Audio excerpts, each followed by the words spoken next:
We are being told that it's necessary to drink water in certain ways. Yes, drinking water is important, but why would you have to do it in a specific way? Who even says that? Turns out you're being fooled. A lot. I just googled drinking water and it popped right up. An article claiming things like, you should drink water every half an hour even if you're not thirsty. Because if you're thirsty, it's already too late. Wait, what is going to happen if I drink water only when I'm thirsty? Adam Conover explains here why this is just a myth and shouldn't be overthought.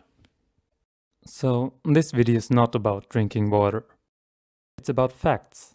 I mean, facts.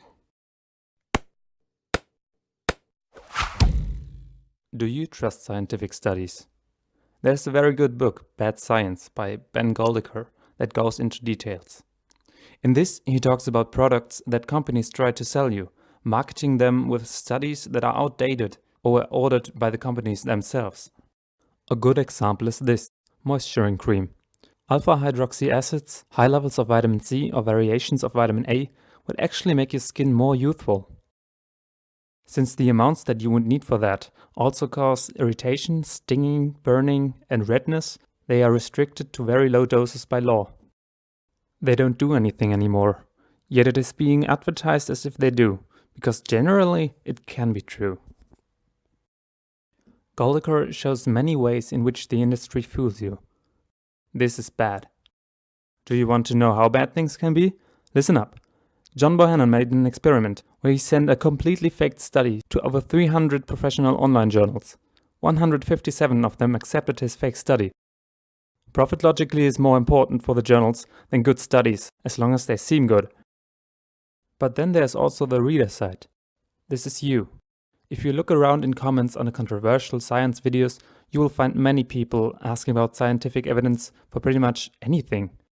Things that are common sense or that you just don't feel like searching for an hour. So, there are people wanting studies to be certain about everything, but there's also studies that show you lots of bullshit. That's a problem. Then there are very good studies someone might try to disprove by common sense, but it's just too complicated and logical thinking is often simplified. But then there's common sense that can obviously disprove bad studies, other people still believe them. You might now wonder, okay, then what should I believe in? If you're like me and don't want to waste your time looking up every fact on your own, you'd have to trust your gut feeling, which is particularly shitty at times, or at least it can't guarantee anything. But wait, am I telling you to pretty much believe nothing and also anything? Well, no. The way I approach it is I'm skeptic about everything that someone says or some article says that hasn't been obviously true or shown in an easy, well set up study or experiment. Skepticism isn't just denying something. It's nothing more or less than acknowledging that anything might be wrong. A question you can ask yourself is, with this fact, is it possible that there's money made because of a false interpreted or bad set up study? The answer sadly is yes, quite often. So when your friend tells you something about nutrition and you know that it's not the best science he uses, don't tell him he's wrong immediately. Try to pick out the truth in his words and follow up on the things that made sense. There's always some logic. You could present him with a different approach on the same topic, as an alternative to what he said. What's also fun to do is questioning the status quo.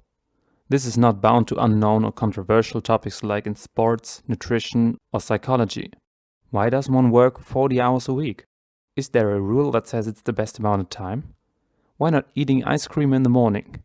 Dessert before main dish? Sitting on the floor to watch TV? Or going all in the first round of poker? If you're trying to be skeptic towards people a bit more, do it carefully. There will be a person that might think you just always want to disprove him because you're a smartass, but just tell him about your general skepticism.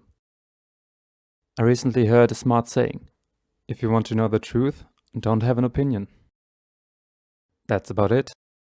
Since this is the first video I ever made, it would be very kind if you let me know what you think. Thanks for listening, see you in another one.